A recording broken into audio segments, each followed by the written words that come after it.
TI করি বর্ধমানেতে, ঠিক আছে। এই আইটিআই বলছি, সরি, ডিপ্লোমা। যখন সার্ভে ডিপ্লোমা করি সেই সময়তে আমাদের 30 জন ক্যান্ডিডেট, 30 জন ক্যান্ডিডেটের পেছনে একটা কম্পিউটার। এবার একটা কম্পিউটারেতে আমি পারবো অটোক্যাড শিখতে? বলো।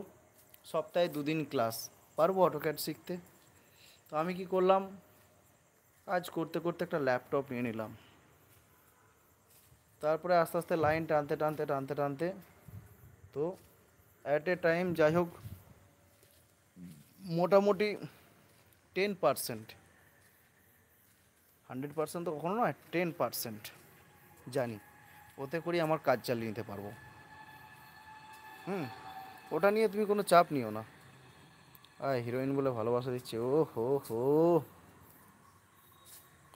ওরা কি দেখে না যে কম্পিউটার খারাপ? বললাম না, সব ভাইরাসে ভরে গেছে, বুঝলে। বলো সুন্দরী দিদি, কেমন আছো? তোমার এতক্ষণে খেয়াল পড়লো ওকে? ও কত কথা বললো বলো তো। হুম, ভালো আছি। আচ্ছা, কোনোদিন স্কুলে যেন প্র্যাকটিক্যাল করে না। কম্পিউটার এতদিন স্কুলে হয়েছে, একদিনও কম্পিউটার করেছে, তারপরে কম্পিউটারে ক্লাস হ্যান্ড রাইটিং করেছে। তোমার মেয়ের কথা শুনছি তাই? কেমন টিচার? হয়তো ভাইরাস টিচার। হ্যাঁ গো, আমার মেয়ের পরীক্ষা ছিল, লেখাতে ফুল মার্কস পাবে কিন্তু প্র্যাকটিক্যালে পাবে না। ছাড়ো, যা হবে দেখা যাবে। ওকে যখন জোর করে দিয়েছে সেটা দেখবে না, এটা ঠিক আছে কি? আমার মেয়ে যেন খুব কাঁদছিল মহেশদা, রুম থেকে বেরিয়ে ওর কান্না শুরু হয়ে গেছে। কারণ জানে যে যদি নাম্বার কম হয় বকবে, তো ওই জন্যই আর কি। আর কি করবে? আমি বললাম যে কান্না করে, হ্যাঁ, কান্না করে আর কি করবে, ঠিকই তাই। আমি বলি তো ওখান থেকে চলে এসো, বম্বে থাকবে, ওরা এখানেই থাকতে পারবে না। আর গ্রামের মানুষ তো বম্বেতে গিয়েও মনে হবে যেন ওদের দম আটকে আসছে, বুঝলে। সামান্য আমিই বলছি, আমি ফ্ল্যাট বাড়িতে থাকতে পারি না।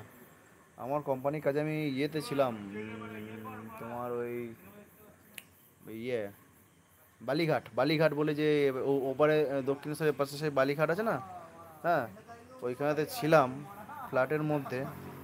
রাত্রিরে আমি ঘরে ঘুমোতে পারিনি, বারান্দায় ঘুমিয়েছি, মনে হচ্ছে যেন দম বন্ধ হয়ে আসছে আমার।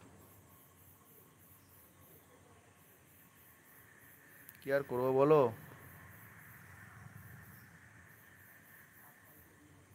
কিছুই তো করার নেই, নইলে আমার বেটি কিন্তু পরীক্ষা দিয়ে বলে ভালোই হয়েছে। আচ্ছা, বুঝলেন হয়েছে, 22 দিন এখানে ছিল, বলছে আর যাব না। ওই তো বললাম না, বদ্ধ ইয়েতে থাকা অভ্যাস নেই। হুম, এখানে বন্ধ করে ওরা থাকতে পারবে না। আচ্ছা, খোলামেলা, ওর জন্ম থেকে বড় হয়েছে যেটা, আমার সব কিছু মেনে নিয়েছি, আমার মা বাবা এখন থাকতে পারবে না। দেখো, তুমিও যখন প্রথম গিয়েছিলে, হুম, তুমিও যখন প্রথম বম্বে গিয়েছিলে, তোমারও দম বন্ধ হয়ে আসার মতো অবস্থা হচ্ছিল, ঠিক আছে। সেটা আস্তে আস্তে তোমার সয়ে গেছে। খাবার খেয়েছো মহেশ দা? চলে এসো, এখানে আর কিছু করতে হবে না। কি করে হয় বলো, যা হয়ে গেছে গেছে, এবার সেটা নিয়ে আর চিন্তা করে লাভ নেই, ঠিকই বলেছো। ও সুন্দর দিদি, বম্বে দেখতে যাবো? হ্যাঁ, হ্যাঁ খেয়েছি। আসো, চলে আসো।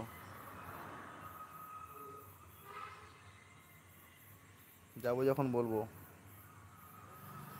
তুমি খেয়েছো বৌদি? হ্যাঁ বৌদি, খাওয়া হয়ে গেছে। দাদা ভাই, তোমার পরিবারে চলে এলাম। High high,